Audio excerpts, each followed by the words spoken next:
Hey, welcome everybody to week 4 and the geek that I am, the fourth class before the 4th of July. I'm really happy to have you all here joining us for the Big Sky SBIR Accelerator. And all of these classes I think are incredible and wonderful, and I love them.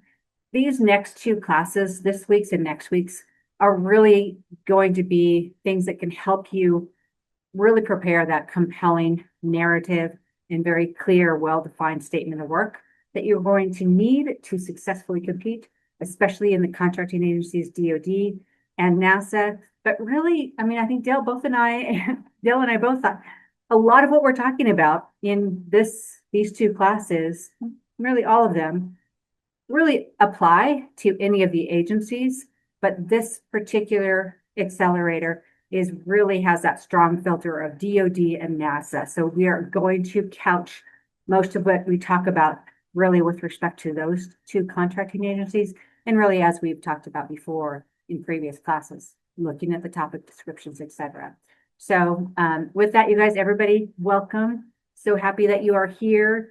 Good to talk with you. And again, feel free to put questions in chat if you want to this week. We'll open up for conversation as we get along, but we'll kind of just keep things moving along because there's a lot of information, again, as with every week. So, Dell, thanks. I'll pass it over to you to kind of drive through the slides. Great. Thanks, Anne. And just to kind of reinforce to everyone what Anne was just talking about. So this week's session is really going to focus on your work plan, what you're actually Sorry, Dell. going to do, the phase 2B. Sorry, Dell, your thing is breaking up. Your mic is breaking up. So just Yeah, I think my internet connection is wonky right now. Hang on. okay. Let me Okay. We can double uh check. let me actually rejoin and see if that Okay. helps. And yeah, I'm gonna put the slides up to start with, and I'll kick some things off just to prep some things. We'll kind of keep things going, guys. So thanks a lot. Technical difficulties here. I'm going to share my screen with you guys. And let's go ahead and push this into reading view here. Give me a second. All right. Confirm that you can see the slides, guys. Are you seeing anybody unmute and tell me if you see the Big Sky Accelerator title slide? Yes, no, sorry, We guys. can see it. You can see it. Thank you, guys. Thanks. Appreciate it. So we'll kind of get through some of the introductory things. Again, last week we really talked about really all of the components that really are those supporting documents, I would say. There are sometimes supporting documents, but really those things that support your overall proposal. They are all necessary. We also touched a little bit last week on cost proposals, and I wanted to let you know that actually in August, early August, we're going to have a full day cost proposal workshop with Wyoming, our partners in Wyoming, on August 4th. So I'll get some more detail out for you guys on that cost proposal workshop. But just because Dell and I both said, yeah, we're going to gloss over this. We're going to tell you the components of your cost proposal, but not really go in depth about that. There's a full day's webinar workshop that we'll have in August. And again, these all of those elements that we got discussed last week are really to help support the competency and that you and your team have, the resources that you have to deliver on the core meat of your proposal, which is that technical narrative, that technical proposal. DoD calls it the technical volume, right? So that is the goal of today. Dell, how are you doing? You want me to switch things back over to you? Nope, not right now. No, it's still saying that my connection is. Hang on, let me try and do my mobile hotspot. Okay, gotcha. I'll be back. Okay, no worries, no worries. Geez. So Dell gets to have me. I get to. Thanks, guys, for letting me. I'm not trying to wing this, but I am going to go ahead and talk through some of these aspects. Again, we talked about those, all of those components, those pieces. We talked about creating sort of that resource library things that you can draw from, not just for this proposals, these immediate proposals that you're looking for, but for any types of future proposals that you're working on. You'll start developing that library. They won't be cut and paste, but they are things that you can kind of go back into to reuse and revise for all of these other future types of proposals that you'll be looking at. And again, be careful, agencies are different. You may submit, that is allowed for you to submit the same kind of technical scope of work to different agencies, but as you've seen, they ask for it in different ways, in different orders. So what we're going to talk about today is really that core work plan, the statement of work for your technical proposal. So this is really going to outline what you propose to do for the agency, for the amount of money that they're going to give you. It's the specific activities. You're going to have the specific challenges, the technical objectives that you want to de-risk with that funding in phase one. And let's make some assumptions about that we're starting at phase one. We could talk about the nuances with other ones, but we're really coming at this from entering in at that phase one. But the tasks, the activities that will help you to achieve the objectives, overcome the challenges that are identified in those. And it's also really going to be an outline, a roadmap for your overall project. It's going to detail, you're going to explain, you're going to list out, but you're also going to explain the background, the information. You're going to answer a lot of the questions that you have about the why, where, who, when, etc., about why this project is necessary, what the work that you're proposing, why that's relevant to achieving the outcomes that you want to see. And this work plan, you see them in NIH, DoD, NASA, any type of flavor of research and development proposal, you're going to be asked to articulate a technical scope of work, a technical R&D plan. So I'm couching this with respect to DoD and NASA. So just a reminder from their instructions, that work plan is really part of your bigger technical volume. So I kind of highlighted just that work plan and statement of work, but we can't do that without the objectives. We can't do it without some of this other narrative. But we really are going to talk about identifying those technical objectives and outlining today the statement of work that will form that basis for your project narrative. So remember in week 2, and if you didn't, you can go back and see that recording, when we talked about goals, outcomes, objectives, milestones, tomato, right? There's a little fuzziness in there in terms of things that we sometimes call, again, these are kind of repeat slides, but I would just want to make sure that when we're talking, we're going to use a little bit of semantics. When we're talking about the objectives, we're going to talk about milestones and tasks and things like that. We saw in the tech, when we were dissecting, we were doing the anatomy of the NASA and DoD technical topic descriptions, that they have the list outcomes or objectives. And really in that context, it's like, this is what we want to have. That's really the outcome that they're looking for. When we're talking about planning our statement of work, you're going to be talking about, you're going to be answering questions. You're going to be making a hypothesis that you can overcome some really specific, important challenges that are preventing that technology that they want from being in existence right now, right? So we're going to form those in the basis of these objectives. These are the things that you aim to achieve with your phase 1 and phase 2 projects. Keep that in that sense. So it's going to really, in the context of your work plan, those objectives are really going to be that high level outline of what and how you're going to perform this work. You're also going to make sure that you have outcomes or that your outcomes have kind of milestones. There's a progression point. You're going to see when it's like a checkpoint for, is this working or not? And it also will form a basis for a good deliverable that you can also bill against, invoice against in terms of progress payments. And I know Dell will get to that a little bit more later. How are you doing? You want to try? Yeah, let's actually see if y'all can hear me and I'm not totally connection unstable right now.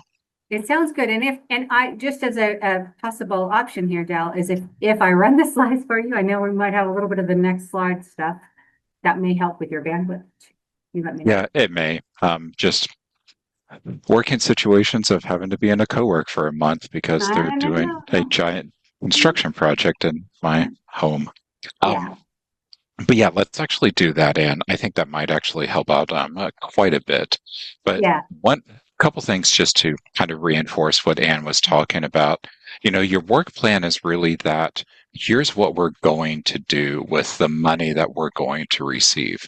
And it's super critical again in, DoD and NASA and, other contracting agencies, but even in the granting agencies, too many people focus on the here's what we did in the past. Cool. That's awesome. What are you going to do with the money we're about to give you? So the work plan is really a big, let's call it a guiding force in having a proposal that matches those. We talked about it last week, the three C's: compliant, compelling, and complete. So it is hey, the work plan is that kind of basis of here's what we're going to do. But as Ann talked about, it's reinforced with a lot of information. So that's why having a really good work plan that outlines what you're going to do, who's going to do it, why they're going to do it, how they're going to do it, all of those elements creates hey, here is the thing that is going to happen. Here's why you need to give us the money. Here's what it actually starts to set up. So let's actually dive into kind of what are some of the elements. When you're going through a work plan, as Ann just went through, you have those objectives, which is the overall, by the end of this, here's what will actually happen. We're going to align everything towards what you need, what you're scoped for, and essentially what you've told us you want. And that is one of the really nice things about contracting agencies. Granting agencies, all this information's up to you. You have to totally define, well, what do I need to do? Contracting agencies damn near give you a checklist because remember, they want to buy something at the end. So they go, hey, by the end of this, you need to be able to demonstrate this. Cool. That's an objective. And then, but you can't just have like a big objective. You also need to tell them exactly what's going to happen. A lot of times we call those tasks. So those are the major activities. If you're going to build I don't know, peanut butter sandwich, what is a major task? Well, it's probably to procure the ingredients because that's a bundling of things that has to be done. But then under that task, you have individualized steps where you actually give an explanation of, I said I was going to do this, but here's what it's actually going to take. Here's how we're going to go about it. Here's how it's going to be validated. Here's how we're going to ensure that the task we're setting out for ourselves is kind of reachable. So, you'd have activities like, okay, well, make a decision on what type of bread, make a decision on this, buy this, whatever it is for. And I realize making a peanut butter sandwich is super low tech, but if you've never made a peanut butter and jelly sandwich, let us know because you're like the rainbow unicorn. It's something that everybody kind of understands the basis of. But then you also have those milestones, which, as Ann just said, are those kind of checkpoints. Your milestones are mapped to tasks. They're not necessarily mapped to an activity because an activity is just something you do. That milestone is that validation point. We successfully completed this task. And a milestone is always an end point. That's why it's clear, measurable, and it indicates progression. It says, under this task, if we do this, we know that we can consider this task complete. So those milestones are completion points for a particular task. It allows you to kind of move forward to that next step. Sorry, and now you can go to the next slide there. Yeah, thanks. Yeah, getting ahead of myself. And so how do you actually start to get towards that area? How do you actually start to kind of map those things? Well, you need to make sure you do some very key and very critical things. The first thing is, okay, we went through the elements of a good and strong work plan, but how do you start to break that down? And the first thing you want to make sure is that everything, and if you've ever worked with a Department of Energy, you've heard of SMART. Everything needs to align with specific, measurable, achievable, relevant, and time bound. So specific, exactly what are you doing? Measurable, it has to be something where, and measurable doesn't mean, well, I'm going to measure something. Measurable means that you can actually see individual points in what you're doing that you go, okay, if we hit this, we know we're going to be successful. A lot of times measurable actually just intends into the milestones that you're setting. And achievable, well, that should kind of be a given. Can you actually achieve it? Do you have a task that you're going to pull the power of the sun into this thing from a orbiting satellite 250 miles away from it? Okay, if that's your task, how are you going to do that? What's going to be involved in that? So it needs to be something that clearly states an intent and clearly states that based on our understanding, based on what we know, and this is where a lot of the validation comes in, is that this is something that can happen. If you haven't done any preliminary work yet, it's a science says this should happen. We know that if we heat copper up to 1200 degrees centigrade, or I don't know, the melting point of copper, whatever it is, that it will actually melt down into a uniform pool that can be done this. Something else can be done with it. So there is a basis that this should actually work based on our understanding of previous work done by other people, previous work done by us, the fundamental science that guides us. And then that relevant is being able to take that achievable and saying, okay, well, now we said that it could happen, but here's why it matters that we show that happen. Here's why it actually matters to the end goal of our phase one. The relevant is always mapped to the larger thing. And you need to keep that in mind because if a reviewer cannot see that kind of positive progression, at the end of the day, it's not going to matter. They just don't get it. They don't see it.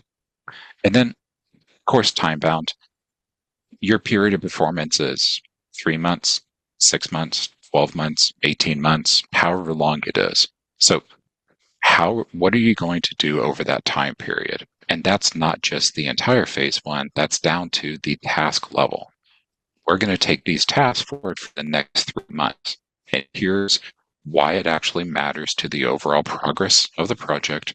Here's how we're demonstrating it is something that can be done. Here's how we're demonstrating we're going to do it. And here's how we're demonstrating it can be validated that it was done. So they kind of all wrap into and I guess this is a preview for next week, the things that tell the story, not only of you understand their problem, you understand what they need, you understand what solutions look like. You're telling a great story about why your innovation matters. Well, now you have to tell a story about how you're going to get the work done and how they should actually have trust in you that you're going to get that work done. Yeah. And delve to that too, as I switch over here too. Because I noticed as I was, as you guys know, like Dell helped with kind of getting a lot of this kind of set up, and then I come in and I mess things around and I add my layer onto the story that we're telling you and trying to help you guys with as you're doing this. One thing I thought when I was kind of reviewing these slides again is, boy, we didn't really emphasize as much as maybe we could have questions. You are going to have a bunch of questions that the Navy, the DoD component has a lot of questions about how are they going to solve this. So make sure, and we keep that in mind. All of this is really based off of trying to address and answer questions. So bring up all of those questions about your own process, about what they need, why they need it. And again, those kind of questions, as Della put, those 5 W's and 1 H, the who, what, where, why, when, how are really going to be important, and kind of keep those in mind. If you're looking at things, you're going to start right now about the kind of setting out your outline about what you're going to do, but your story is really going to be how do you articulate to them why this is important to do, who's going to be doing it, that you have the facilities, when will things be done, et cetera. So kind of keep that in mind. And the next two slides are really those examples as Dell started to kind of come up with in terms of just to give you that sense of ideas of what we need to do in terms of these statements of work. Yeah, and this is really kind of critical for contracting agencies because remember that a contract is a very specific thing that is going to happen. It is a legally binding agreement. So if you yourself were going to enter into a contract with someone, let's say, like here we have an example of, you get a remodel estimate for a kitchen from a contractor. So you're going to have a contract with them, an agreement that is binding for them to do some work and then for you to have an end product at the end of it for a certain budget for a certain specific period of time. So you want them to actually show you that information. Think about it. If you were spending $100,000 to do something, if you're remodeling your kitchen for $100,000, it's going to be a damn nice kitchen, but maybe it's a total house remodel or something along those lines. You don't want them to just come in and tell you, okay, well, give us $100K and then in 6 months we'll have a brand new kitchen for you. You go, well, what are you spending that money on? So you're going to want that level of detail. It's not just going to be, we're going to install new cabinets. You're going to want to know, okay, well, what's going to be involved in that? How is that going to impact me? What do I need to, work around? What do I need to know about this situation? Is this actually going to lead to something else? Does this tail into a new project? Is this something that actually needs to be done? I like my cabinets. And they go, well, we have to do this because. So you're going to want to surface all of that level of information, not just we're going to remodel your kitchen. Okay, we're going to put in new cabinets. Okay, what's involved in that? What do I need to know about? Why do I need to know about it? How does it affect me? So you need to keep that same mindset when you're creating your work plan because guess what? Your reviewers, those contracting officers who are actually reviewing it and want to give you a contract are going to come into it with that same mindset. Here's what you're doing. Why is this important to me? Is this something I actually want to pay for? Does this seem like something they're just essentially trying to bilk money out of us to do some non-specific, non-project work for? So everything is aligned to the project. Everything gives that detailed explanation. Again, as Ann just said, not of just well, here's what we're going to do. Okay, is this going to be done by you? Are you bringing in third parties? Maybe even down to who's going to do it. Do they actually have that experience? If you need somebody to create a novel AI algorithm, are you going to give it to your summer intern? Well, why are you going to do that? What's their background? Why is that decision being made? So it's kind of that decision level tree. You'll get a little bit clearer of a picture of what a decision level tree is when we bring up a tool for you a little bit later. But keep in mind a decision level tree. Every decision you make in that work plan needs to be fully explained so that it can be implemented and executed upon. But in the vein of, here's why you should actually pay for this to be done. Here's what it's going to lead to. Here's why it's not just important, it's critical. These are criticality moments. It is critical this happens. It is critical these people do it. It's critical we do it in this particular manner. Along with that explanation, because I see that happen way, way too many times in work plans where it's like, we're going to do this thing. We're going to do it this way. Well, is that normal? Why is that normal? Is there a backbone behind it? Has it been shown by evidence that that particular way delivers, good results 95% of the time? Or is it being done because you needed to actually formulate a different approach later on? So keep those things in mind as you are trying to do this. I would even call it extreme level of breakdown in your work plan. Most agencies tell you that your work plan should be a majority, let's call it, of your technical volume. If that's a 15-page technical volume, well, technically a majority is more than half. You don't necessarily need a 7-page work plan, but it better be significant. It's not just a 1-page, hey, here's a high-level checklist for you. That's not going to get you funded. To be perfectly blunt, from actually any agency, not just the contracted ones that we're talking about in our sessions here. Yeah. Excited.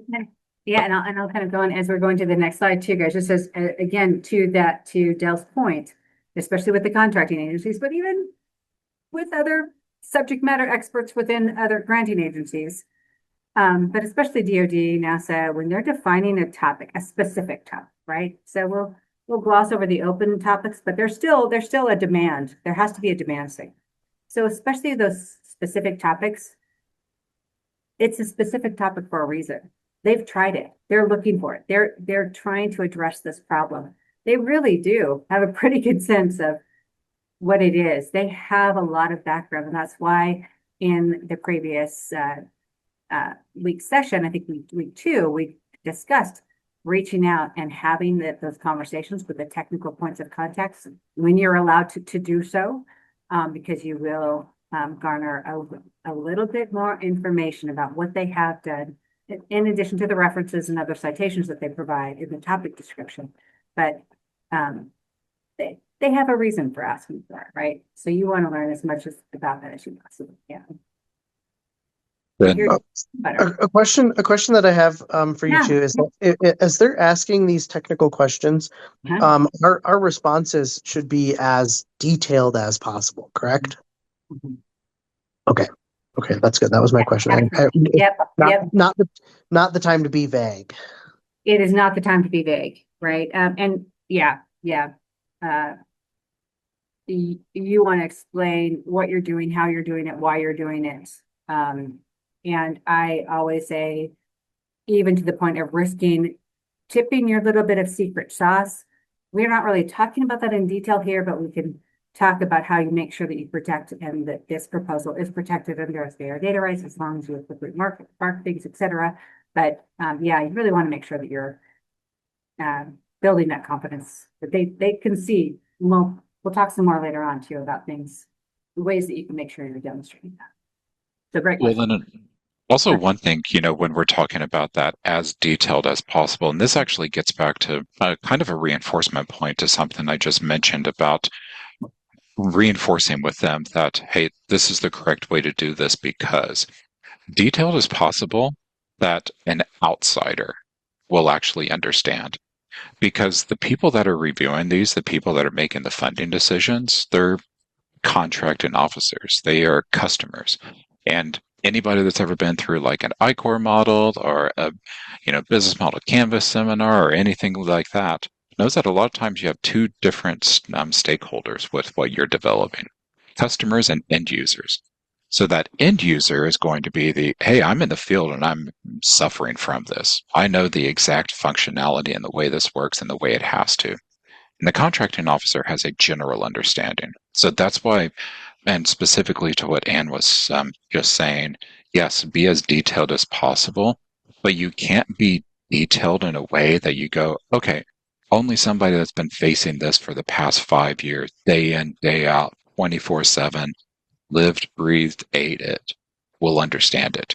No, and this kind of gets into, you hear this a lot of times when people talk about, particularly putting information in kind of right for that high school level of science, and also kind of right for that high school level of this is what's happening, because they have an overall understanding. Sometimes they have a generalized understanding, but they're not the boots on the ground. So that's why even in that detailedness, if you dive way too down into the very specific underpinning they have to understand, it might go over their head. So that's why you always have to have that reinforcement. And why a lot of times people go, well, my work plan is like 2 pages. Like, you don't have enough detail. Did you tell them why? Did you tell them about the how? Did you tell them why this is the particular way to do this, how it's going to set it up for the future? That's what gives a lot of kind of depth to your work plans. So this slide is really just kind of that starting to help you understand the language, the level of information. The one thing, and this actually answers a question that was dropped in chat, which I'll answer the other ones kind of very shortly here. We have a few of them here. But when you're putting in information, what we have here on this slide, this is really not sufficient for a work plan and a proposal package. This is a start to a work plan. This is for them to get some high level oversight of an outline. And you need to provide narrative content. So the narrative portion is as you see here, we have an objective, spread peanut butter, whatever. We have a specific task. We need to measure the viscosity of these things to make sure that they're spreadable. And then we have the activities of we're going to do this. But under that, activity 1.1.1, I would provide narrative content, written words, written sentences, written paragraphs even of, we're going to do this. We're going to immerse the 2 tablespoons of butter sample in a hydrometer because it's going to help us validate this. The science says that if we do this, we can actually ensure in the future of the project that this will happen. In order to do this, though, here are some of the constraints and risks that we have to actually mitigate that we're going to undertake under this activity. So when we get kind of further on and talk more about that, and when you see actual written proposals that have those good work plans that are 4, 5, 6 pages long sometimes, they're diving into those very specific mechanisms of action. One of the things I always tell people, and I think it's on a further slide here, so quick preview, is that when I read a work plan, you know what should happen? I get a movie that plays in my head. I can see somebody. I can see somebody specific. I don't see an amorphous blob. I can see somebody specific and go, I know that person. Here's what they actually offer because you've told me. And I can see them doing things. It is like a little action-styled movie. Action as in somebody's moving, not action as in, explosions, gunshots, all that stuff. But there's an action-styled movie that I go, okay, they're going to do this. Here's what's going to happen. And then that next step, they're going to go over and they're going to do this. So that's where that depth comes from, is this is a great start to a work plan, but you better have a couple paragraphs under each of those activities that actually address those 5 W's and 1 H. When we talked about the 5 W's and 1 H, we weren't talking about for the objective, cover the 5 W's and 1 H. No, for everything, cover the 5 W's and 1 H. And actually, the way you cover them for the objectives and tasks is if you cover them for each individual activity, well, that's what they roll up into. So that's why those work plans are pretty voluminous. And, towards one of the questions about, okay, well, Cynthia asked about the ISO 9001 and PMP criteria for, getting those delivery definitions. As long as there is that story element that actually supports it, that narrative content of sentences, paragraphs, heck, if needed, pages that show why this is going to happen and why this actually is a critical thing to do for the future success of your phase, you're going to cover the future success of the overall project and, further information. But the future success of this phase, then that's the thing that kind of makes that decision on, is this an acceptable work plan? Is there acceptable information in here for somebody to make a funding decision based off of? And Jennifer asked, kind of the average length of a work plan really is going to depend to how many pages do you have, Jennifer? Depending on the solicitation, NASA, I think that they spelled out some suggested pages. If it's 15 pages, they say 5 to 7 pages, typically, something like that. We'll have to double check in the instructions. Sometimes they offer that recommendation, but I would definitely say that you're in that good 40% to kind of really that articulating the project within that work plan, in that work plan narrative, because there are those other components of the technical narrative the technical proposal, like the commercialization plan, your company and team, et cetera, that you add to it.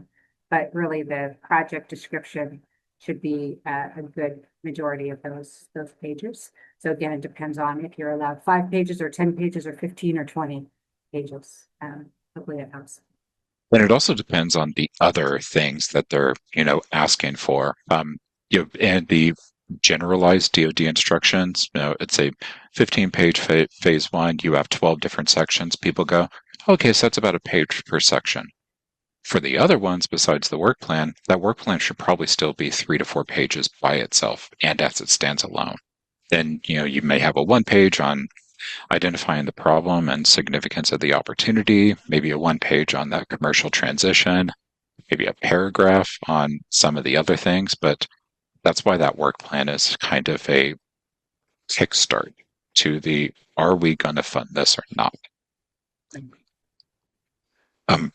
So a couple of tips here for effective work plans, and then after I do this, I'll answer another question from chat there.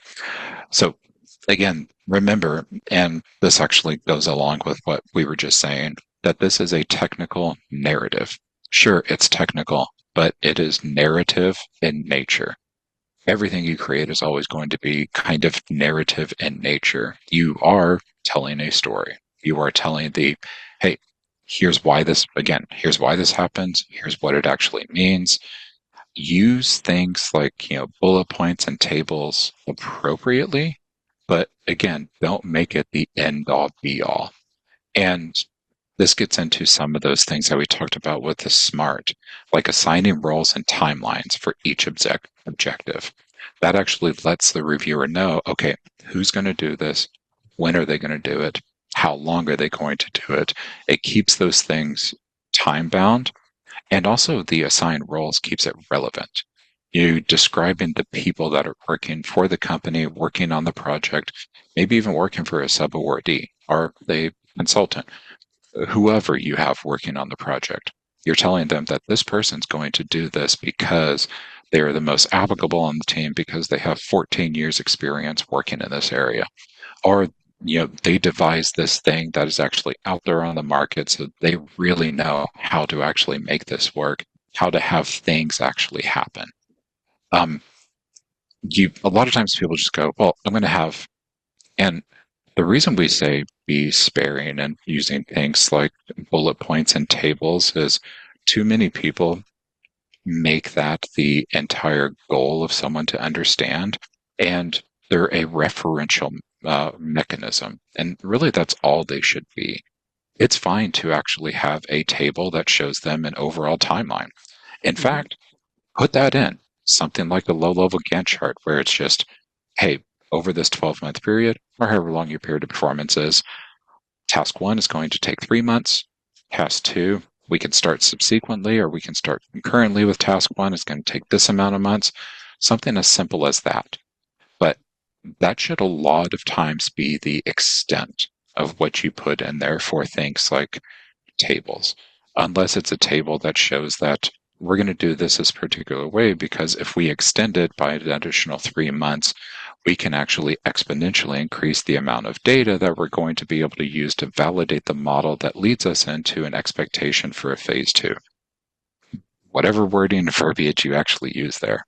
So, and we'll note, the team will note that in the DoD, for example, Navy, very clearly in their template for phase 1, they include a little table. They say, hey, you can use it or not, but go ahead and use it. They like to see it. It's just that summary of what you're going to do.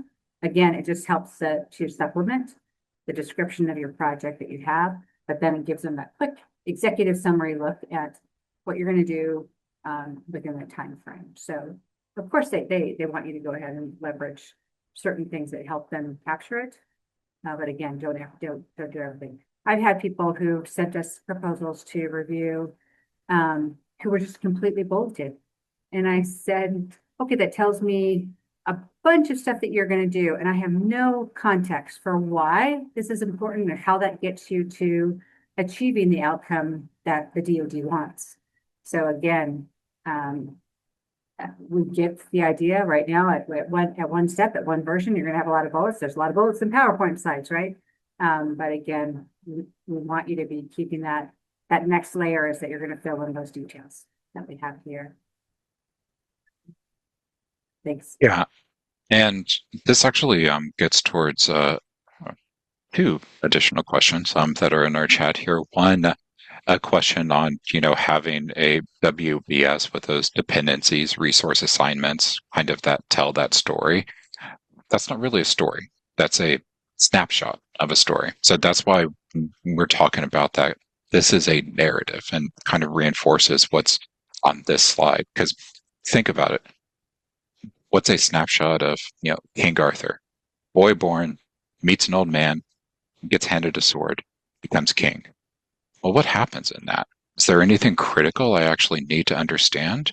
Why was he handed the sword? What did that mean? What did it actually do for the future? How did that set up this progression into being, this king? So that's why you have to have those kind of elements that further define and further help to stage set. Because really, the narrative content is a stage setting. It's we're going to do this thing, but here's exactly why we're going to do the thing. Here's exactly why that matters. So that's why, again, you get those work plans that are 4 or 5, even, NSF, even though it's a 15-pager, recommends and has a minimum 5 pages, recommends 7 pages for their work plan. Yeah. So it's because you have to, dive fully into that. Let's see. We have to have final delivery plan with sign-in or the outline with some level of correction. I want to do a quick WBS, kind of the work breakdown schedule. I just want to make structure. Structure. Yeah. I just want to make sure that people got that what that means. Just for anybody who that's not necessarily always a common acronym. So thanks.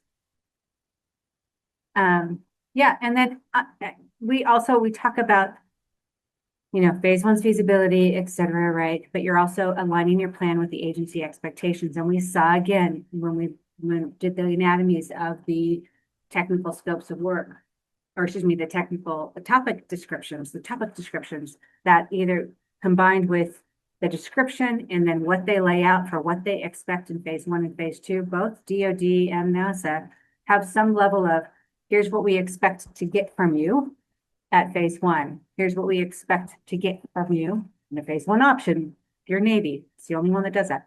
And here's what we expect to get from you for phase 2 and then beyond. Right, we'll talk about that. So keep that in mind, that you're focused on the work plan for what you'll deliver in phase 1, but always keep in mind how that is going to propel and get you to the next phase and beyond in commercial traction. Yeah, and then sorry, I was trying to read through the question. There was a really long one there. And then before we move into the next slide here, there's a question about how much, essentially how much information to include in order for it to be a good and successful. If you're getting into the weeds, I would say, like there is a point about things like communication plans, decision criteria, and process checklists.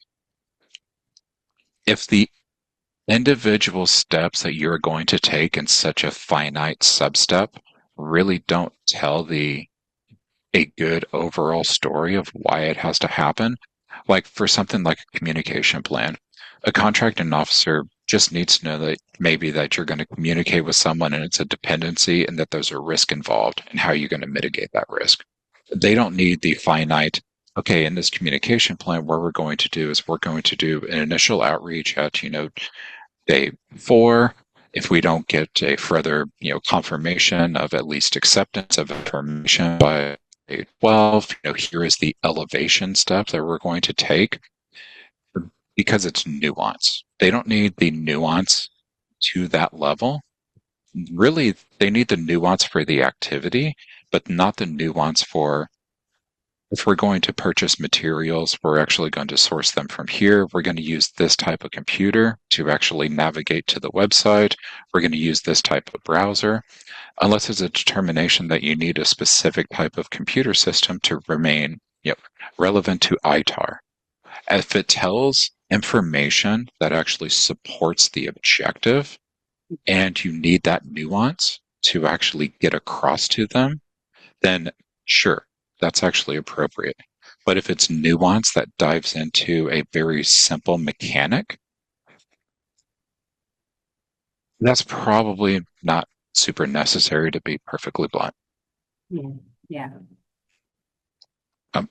Okay. And that we talked about third-party reviews too, right?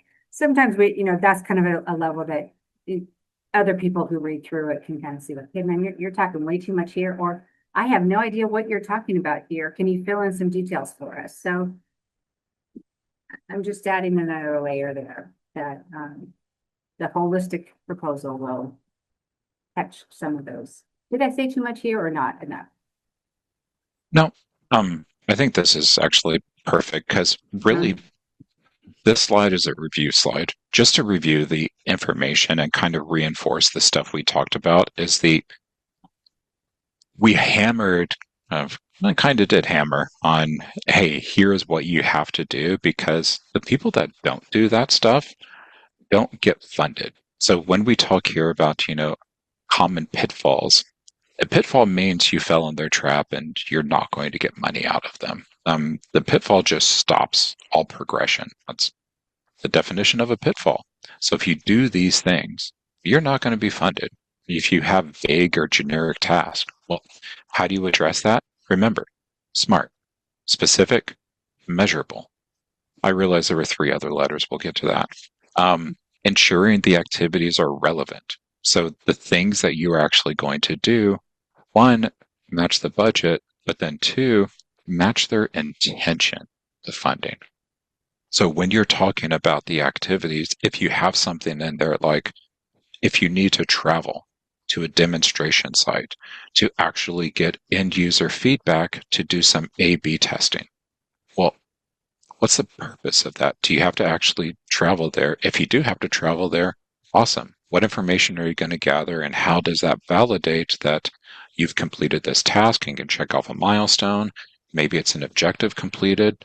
So it's a relevant thing that you are doing. It is an action that you're going to take. So it's actionable. And then kind of the final one, and this is where a lot of people get a bit off kilter.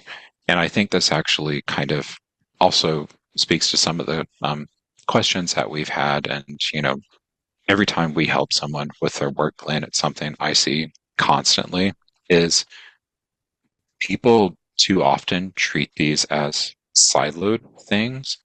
We're going to do this thing for 6 months and then it's going to be complete. All right, great. Well, remember that a phase 1 is you're demonstrating feasibility of something. You can't just all the time show that something's feasible. Eventually, you're going to have to take a damn action against the feasibility and actually do something. So always make sure that somebody, when they're looking at what you're creating, they see those key transition points. If we do this in the phase 1, here's what we can go on to do in a phase 2. If we do this in phase 1, and the great thing again about DoD and NASA is, guess what?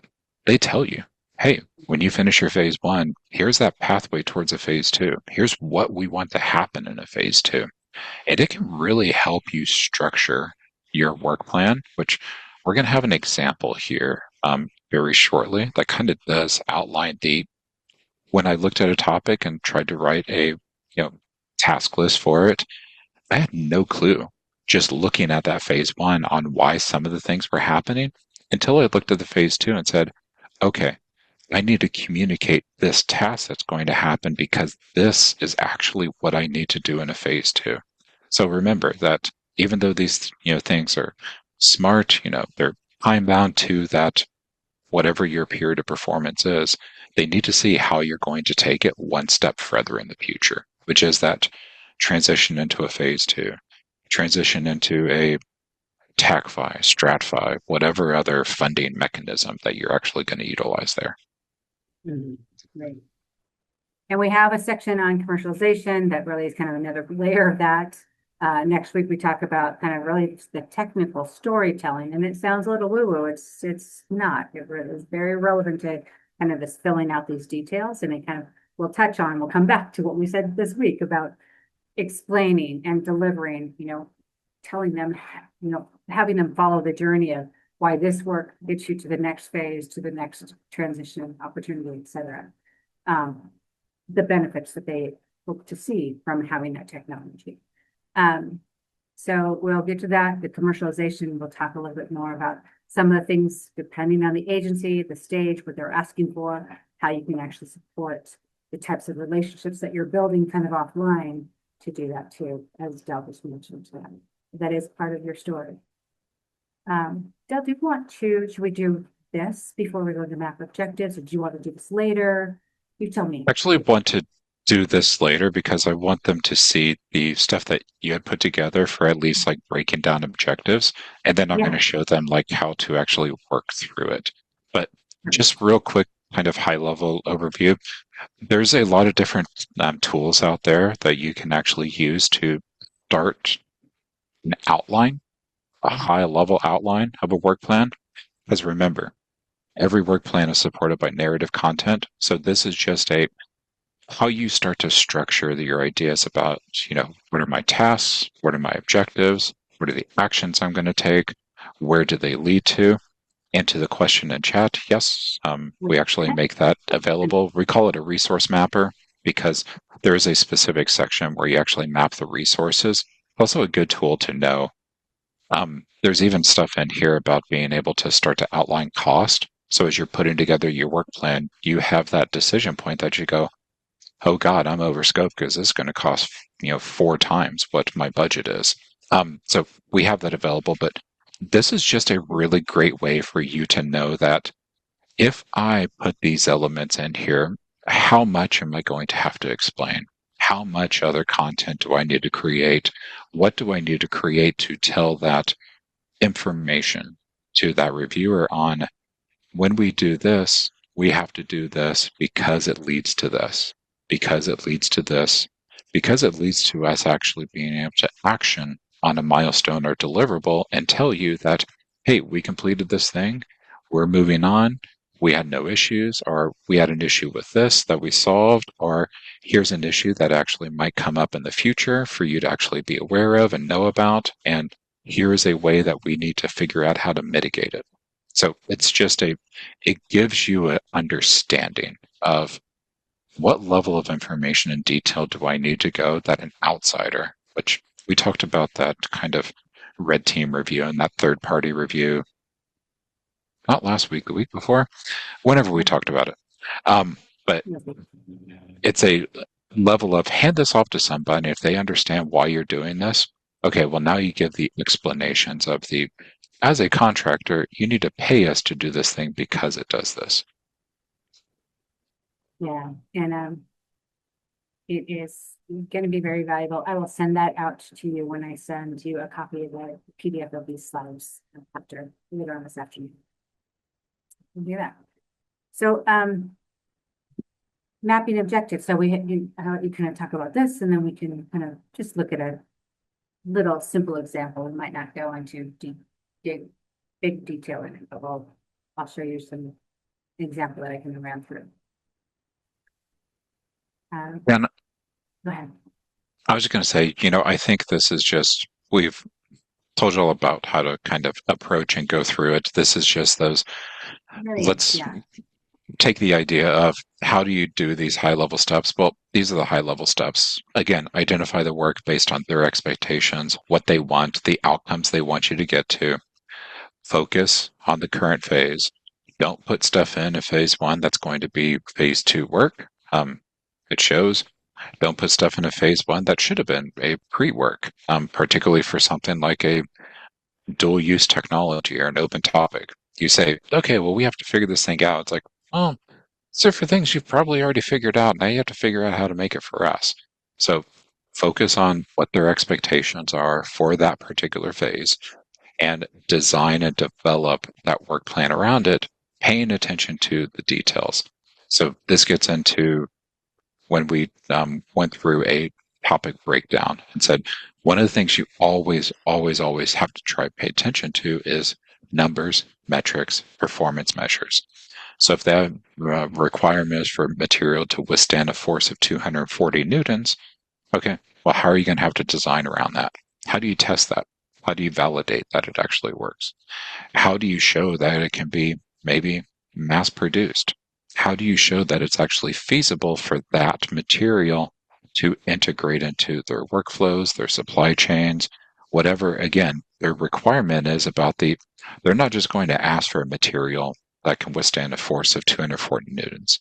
That's a requirement. There's something other specific they want. They just don't want a material to go, hey, new material, cool, we'll figure out what to do with it. That material is going to be used for a purpose.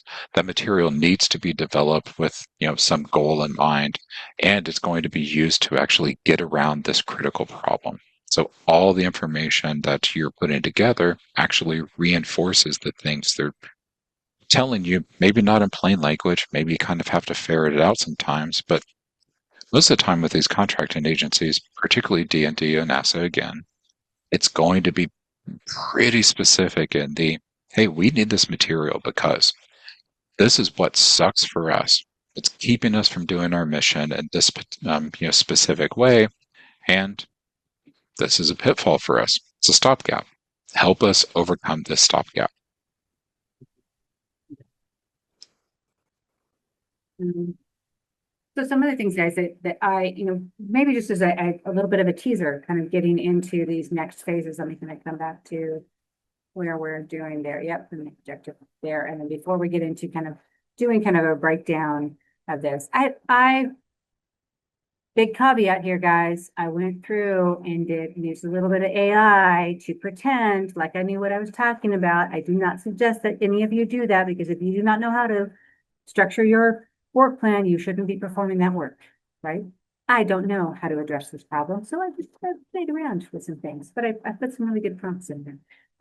But I wanted to kind of give kind of just an example of what would we do if we wanted to address this topic. It's one of the new topics from Missile Defense Agency.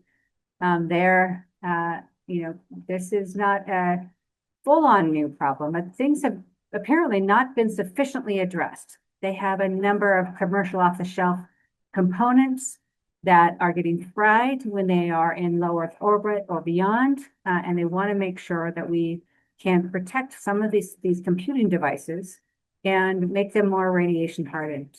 So the agency is seeking solutions to make those commercial microelectronics more resistant to radiation for defense applications.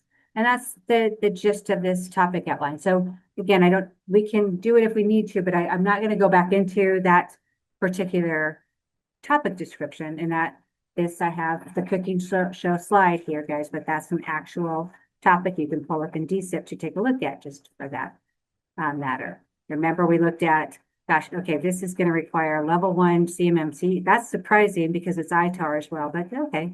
It's ITAR. It tells me a description. The second page described what they expect for phase 1 and phase 2 and possible phase 3 transition opportunities. Remember, those are the things that we look at. So I wanted to focus on what are the things that I need to do to deliver what they need for that phase 1. So I'm going to define some high-level objectives first. What do I need? What are the riskiest things that are preventing this from being a product right now? That phase 1 money will help me prove that I should throw a bunch more money at this, because I can demonstrate that it's feasible to address that problem, those challenges.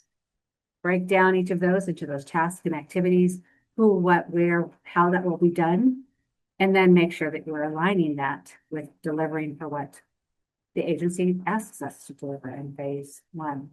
So let me kind of come through here, and I'm gonna pull in this right now. This is not a narrative, right? This is my outline. This is my initial outline of what I might do to tackle that. And I'm going to get rid of that little piece of that animation there. if I need to identify commercial microelectronics and then my elements of both chips, microchips, as well as software components to make those commercial off-the-shelf components hardened so that they can be used in these extreme environments. One of the first things that I need to do is make sure that we're pulling the right types of commercial microelectronics that the Space Force or MDA, the DoD components, are using. So we're going to probably do some kind of market analysis. We're going to survey some of those commercial off-the-shelf types of devices, right? That could be one of the tasks in order for me to identify that.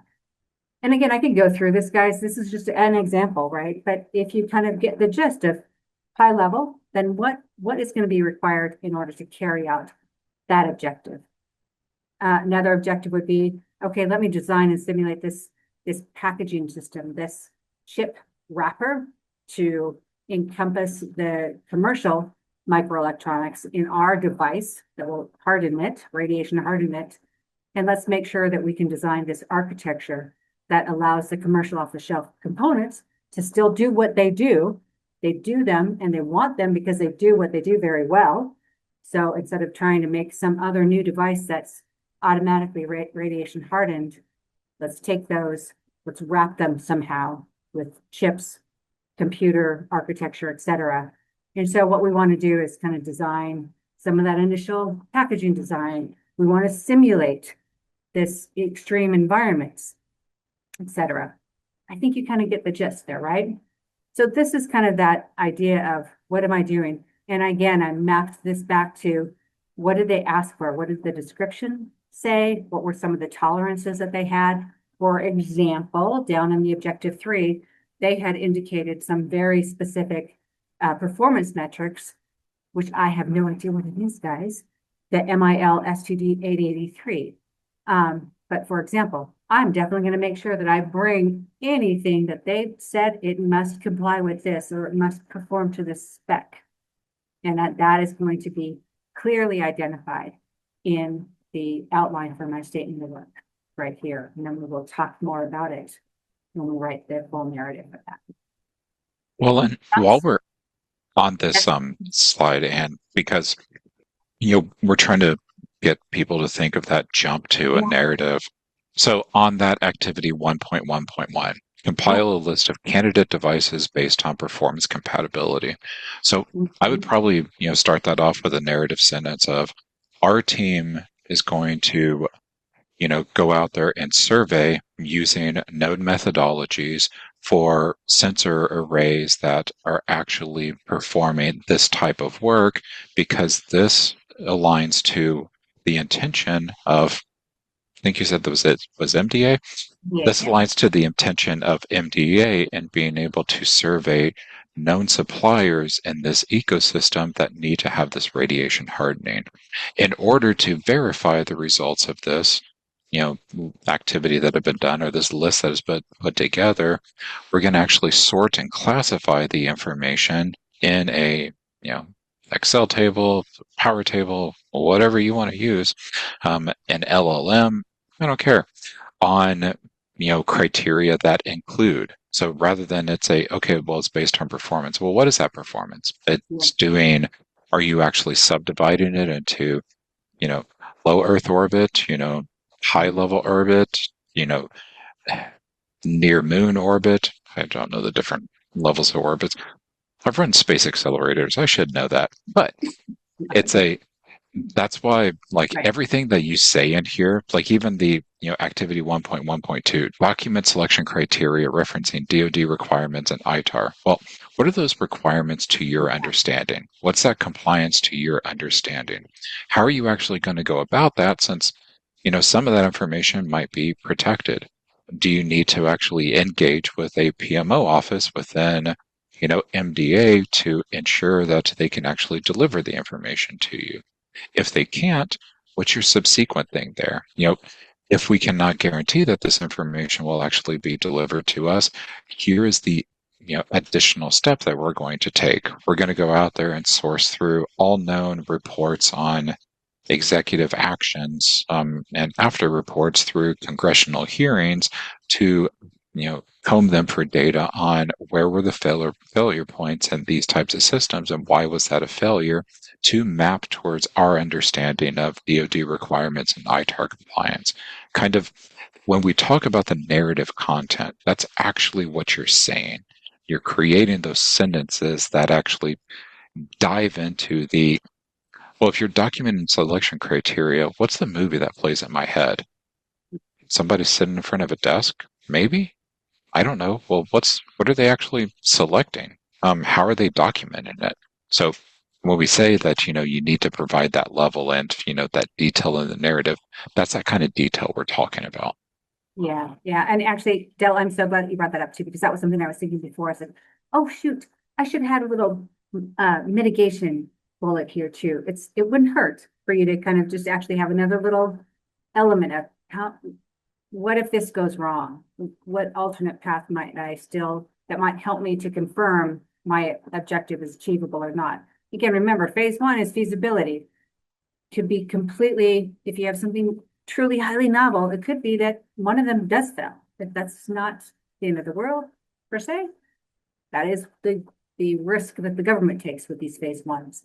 But again, you still want to kind of think about, how do I mitigate and still kind of accomplish one of my methods? There's some limitation there. Again, kind of do that.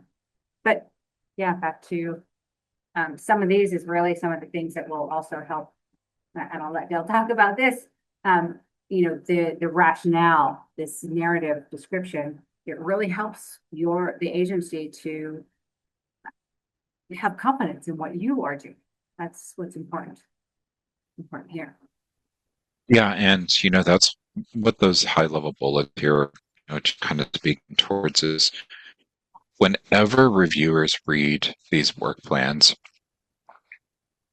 their first initial thought is always, well, this is probably going to be risky. Where can this break apart? So what you're doing is you're trying to reinforce with them that it's risky. There are potential hurdles.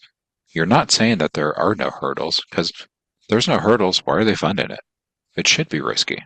But how are you going to get over those risks? So that's why you do things like incorporate those standards. When somebody reads through something, and even if it's a person in the know, and I've seen this a lot in, not really DoD, but particularly NIH, you get those old graybeards that have been in, doing something for 25 years and that are stuck in their way. They say, well, this is the best way to do it because it's the way I've always done it. Well, you have to fight against that. So everything that you're trying to rationalize for your objectives, really what we're talking about is you're fighting against someone's preconceived notion of how the work should be done. You're addressing those potential pitfalls. Hey, there's limitations here. There's a mitigation strategy, though. We understand that you may think this is going to fail because we're doing it in a particular way, but we know that it might. We're doing this in that way because we think it's going to be the best result. But guess what? If it doesn't give us what we need, we also have an alternative pathway we're going to take that isn't going to just completely halt the project. So your mitigation strategies really aren't about if this task fails, it's it's mitigating how the project can come to a complete halt. Task can fail. That's actually totally fine, as long as the entire project just doesn't come to a screeching halt and completely turn into a dumpster fire and fall apart. Okay, if that's the intention, how are you going to mitigate that? How are you going to get around that? So when we talk about those kind of mitigations, it really is the making sure they understand that the way you're doing it is an acceptable way because you're getting a very specific thing that you want to happen. You understand that it's risky and there could be pitfalls to it, but you recognize that, you accept that, and you actually have a potential plan for getting over that. And then you're telling them that, okay, well, we have these pitfalls. Here's their mitigation, but I don't see how they're going to do that. So you have the resources, you have the wherewithal, you know the kind of stuff that you need, you know where it needs to come from. You actually have ways that you can acquire it, not just, and this actually gets back into one of the nonsense sentences I threw out for one of those activities in the previous slide, where it's like, if we are not able to communicate and get this information, then here's the backup strategy that will give us good enough information that we can continue on. And then further down the line, we can actually take that and validate it against, known information when maybe you'll trust us in a phase 2, whatever that kind of looks like. So this is why you're kind of doing these things and you're giving them these stuff like the resources you need. You go, well, we're going to need resources. Okay. What type of resources? Are they at your access? Are they at your fingertips? If they're not, how are you going to get them? How can you ensure that you can actually get these things? So that's that kind of rationale that you're approaching information in your work plan with. And then I think this is where you get to play with that, or do you want to do progression and then do the workforce? Because we have about 20 minutes left. Yeah, let's just make sure we can get through this information and then we'll flex on how long we dive into the resource mapper. Yeah. Yeah. So progressive, we're going to talk about progression. Again, we've talked about that. We're teasing you all throughout this thing about making sure you're telling the story about how this gets you forward, how this moves things forward. Yeah. And yeah, that progression is a lot of times people think that progression as the transition to the next stage. They're really not concerned about that. Remember, they're funding these phase 1s because they want to buy something from you, hopefully, in the future. So as you're even structuring the things that are going to happen in the phase 1, and this gets back to one of the things that we kind of stated earlier, is you're always reinforcing that in order for us to successfully pull off this project, and this really maps to that, particularly in DoD, there's that commercial and transition strategy. That's a big piece. Various service components may call it a different thing, but it is a commercialization and transition map. But it's hey, we are doing this now because it's going to be vital for us to actually have shown this in the future. And that's actually not just for, contracting agencies or, D&D and DoD and NASA, really for any of the agencies.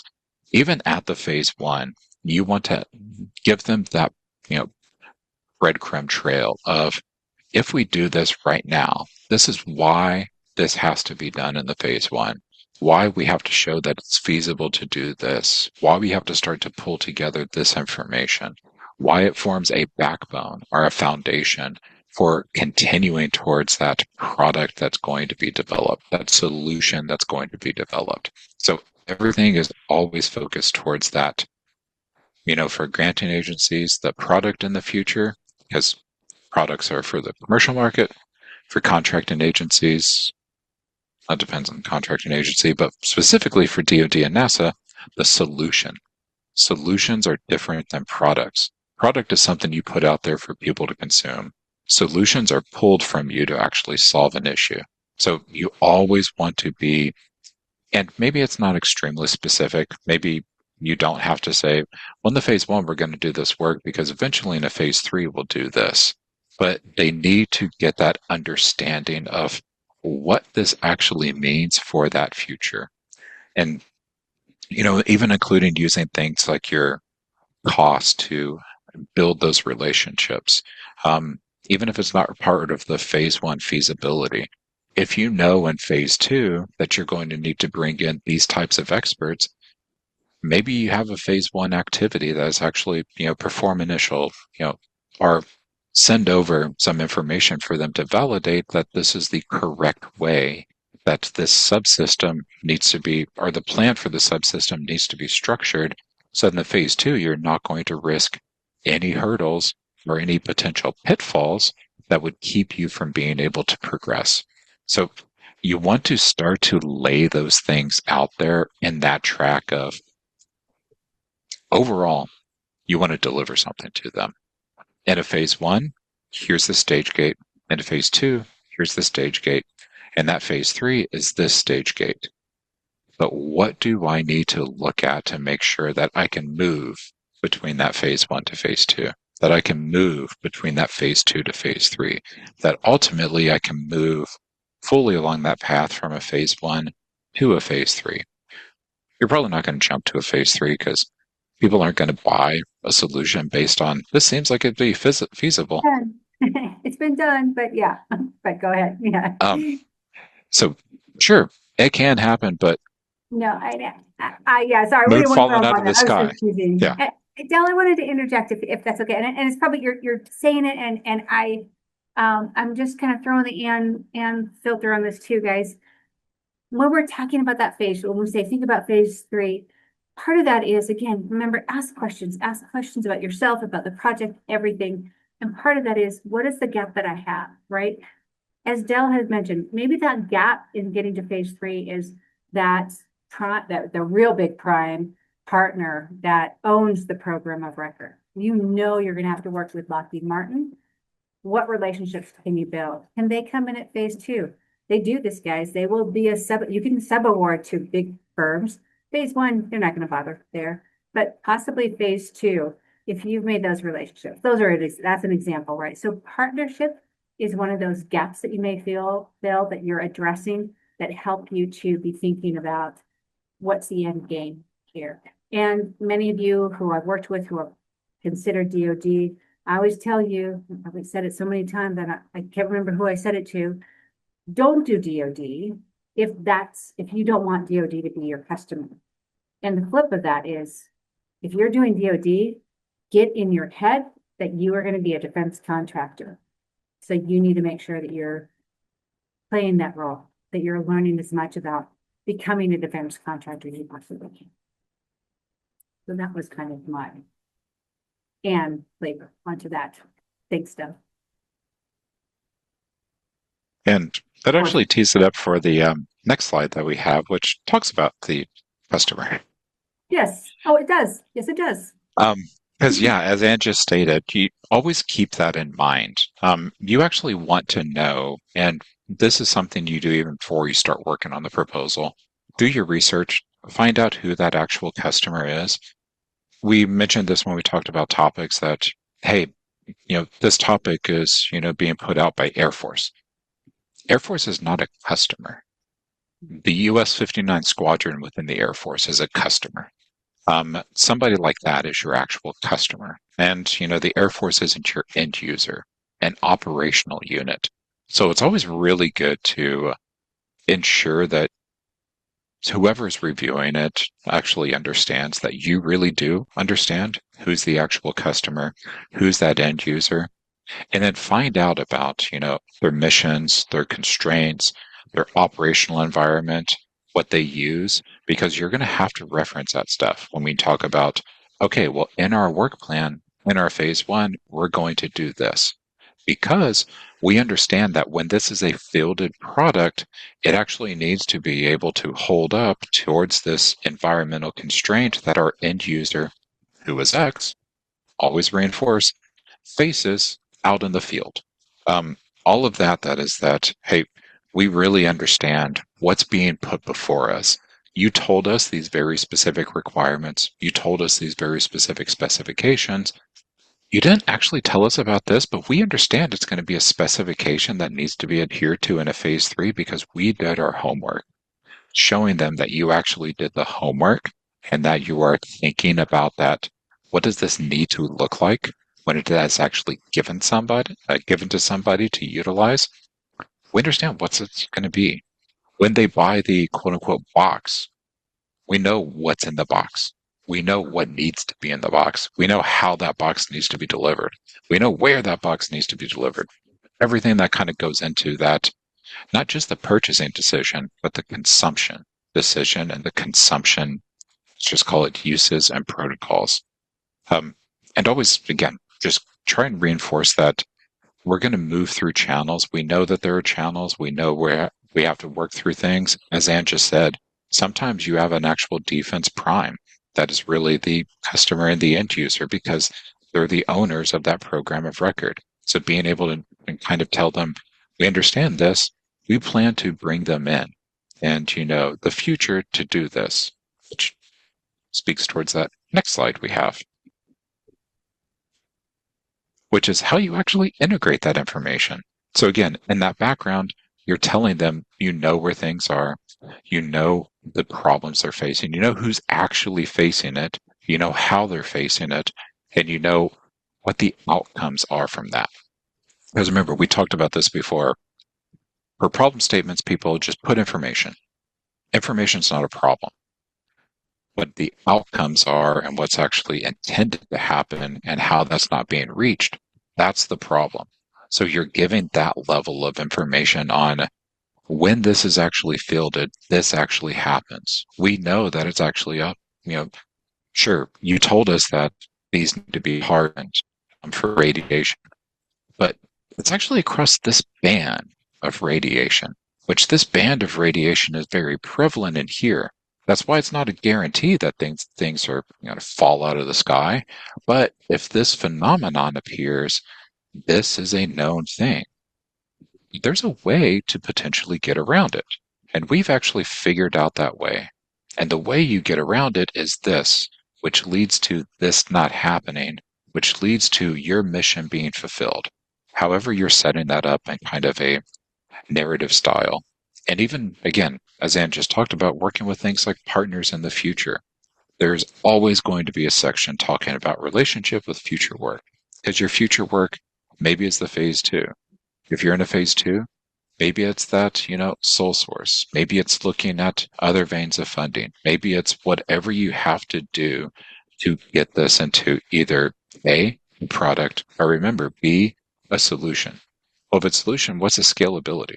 How are you going to actually be able to construct this? How are you going to manufacture this? Having those initial thoughts, even in the phase 1, just proves that you have an overall understanding. Because you don't have a detailed understanding because you don't have the data. You're Joe Random. They're not going to give you classified information right out of the gate on the exact ways that things work. But you can have a general understanding of how this needs to be fielded, where it needs to be fielded, why it needs to be fielded, and the expectation they're going to have when you field it. Okay, this is where you might want, if we have anything, what do we have? Yeah, we have about 7 minutes. I don't know if you just wanted to pull up, this is where I would let you kind of risk you pulling up just to kind of give people a look at that spreadsheet, Del. Yeah, we'll see what happens with my internet. See, but I can pull up the spreadsheet myself and then just.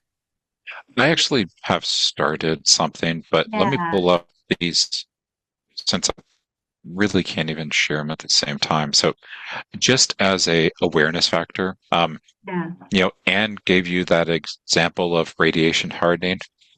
I know nothing about that. I don't even know the basics of how I would even try to explain that. But I found this topic for leveraging AI or ML for optimizing JAG data, decision making, and military justice outcomes. Mm-hmm. Now, to be blunt, I've never been in court, besides like a speeding ticket, whatever. So I don't know the justice system, but I've watched enough TV to kind of understand what is typically included. And, you actually have shows like JAG out there that show how this is, and I have an overall understanding of AI and ML. So when we dive into the how I took this information and mapped it, if there's something that's completely technically wrong, sue me. It's not my bag and my specialization. But so this topic is actually looking for systems that essentially do something with JAG data. You have all the description here, you have all this background, whatever. We're going to focus on the phase 1 because this actually gets into something I stated earlier.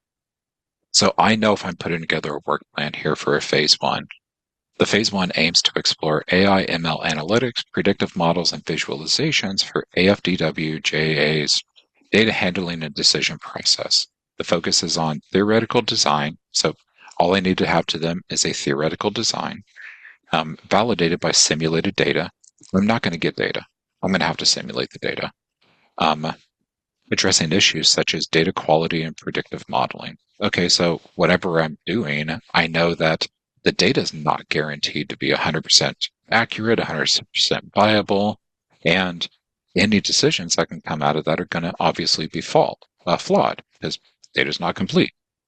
Deliverables include a technical report. Okay, so that is a hard line. One deliverable is a technical report. Conceptual prototypes.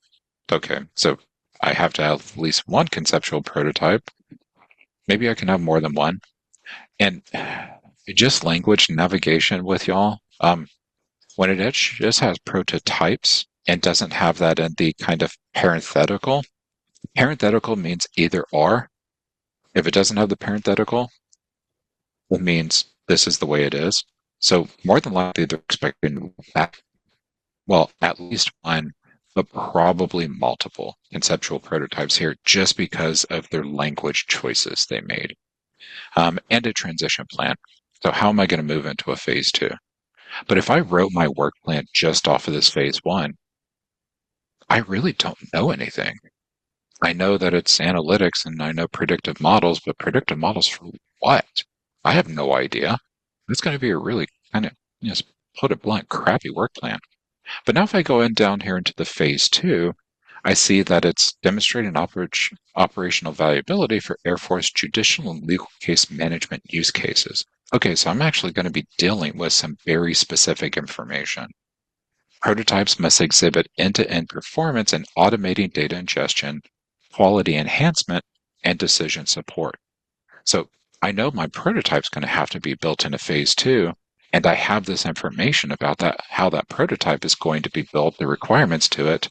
So when I'm talking about my feasibility study for phase 1, well, this has just now told me the data, the information.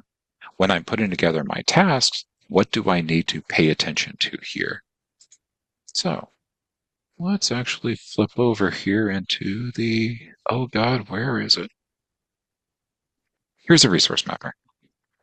I'm not going to have these side by side because I'm already on a laptop. That ain't going to work well. But so kind of just reinforcing what we went through with here's what was in the PDF. So I know that I'm going to have to ingest data. So that's probably one of the first things I need to do. I need to develop a data ingestion protocol. And this is the second tab about the dictionary. If you come to the first tab, you see that I have deliverables. So I know what my deliverables are. I know I'm going to put in like some of the things I'm going to do, but first I have to fill that out. You know, you have constraints, assumptions, things that are out of scope. So an out of scope would actually be building this prototype because remember, that's the phase 2. So that would be totally out of scope. Or out of scope would be reliance on actualized data in a phase 1. I can't get that. That's way out of scope to try and make it reliant on that actualized data. But then I come over here and say, okay, based on my fundamental understanding of the way AI works, it's going to have to do something with data. I need to actually get the data in the system. But because it gave me information in that phase 2, I really know that it's going to be multimodal and multi-framework data. So that's going to be a constraint. I need to actually build a system around that concept. I need to develop a framework for it because not building the system, I'm developing frameworks, protocols, I'm showing it can happen. So that is a big undertaking. That's an actual task. I know that there are other elements under there, which are, my activities like 1.1.a. I'm going to have to create an algorithm for an LLM that parses those data sets looking for key values because it told me I'm going to have key values in there because there's an assumption that I have to actually validate that information and put it against whatever they want it to be utilized for. So there's something in there and there's something in all that information, no matter what it is, that is a value that they need to assign or a value that they need to do something with. And then, now that I have that, I'll, train and simulate model for at least 6 different, probably data types. And I have here testimony, court record, because I know they're legal proceedings. So there's something in there that is legal information that I actually have to follow up on. Video evidence, photo evidence, etc. Yeah, so Del, thank you. I'm gonna go ahead and do the executive program director call this here, guys. Thank you. Because it is 4:00 and I want to try to make, we found, gosh, we have so much more information to share. Again, that kind of, we could do a fire hose, but we're really trying to give you this peek. I love that tool. Again, any tool that we offer or suggest for you guys is like, play with it, use it. It has to work for you, but we really hope that that resource is going to be something that's valuable to you as you're like, how do I break this down? How do I organize this to make sure that I'm defining my project scope and it stays within budget? Again, we're going to talk, we'll talk a little bit more. We'll touch on that again and with you, tie those in to future conversations as well. But with that, before any questions right now that people have, I want to see if there's anything here. This is great. I'm good. We are going to share the worksheet, guys. Guys, feel free to unmute if you have questions right now, but otherwise, thank you. Thank you again for kind of sharing some of your summer here, your Thursday afternoons with us. We're excited about this stuff, if you can tell.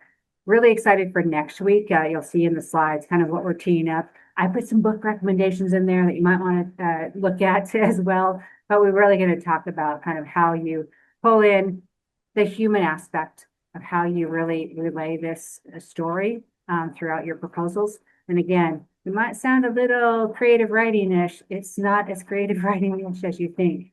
It's really going to help bolster your stories, your proposals, so that you can build that confidence to be supported and funded. So guys, have a great 4th of July, safe and sane. If not sane, at least safe, please. And we'll see you next week. Well, and one real just quick 30-second thing, course. just to pick up on something that Anne said. She said the human element. Always please keep that in mind as we're talking through everything. And, we've tried to reinforce that through a lot of even the stuff we said here. Everything in your proposal package is human-centric, because remember, who's reading these and who's making these funding decisions? Humans. AI is not doing it. A centralized system's not doing it. It's actual people. So as Man mentioned, particularly when we talk next week, but even just everything that we've talked about, keep that human-centric element in there and almost, that human-centric design to creating a proposal, because if humans can't read it and can't understand it, then you ain't going to get funded. Right. So with that, good luck. Thank you, Dal.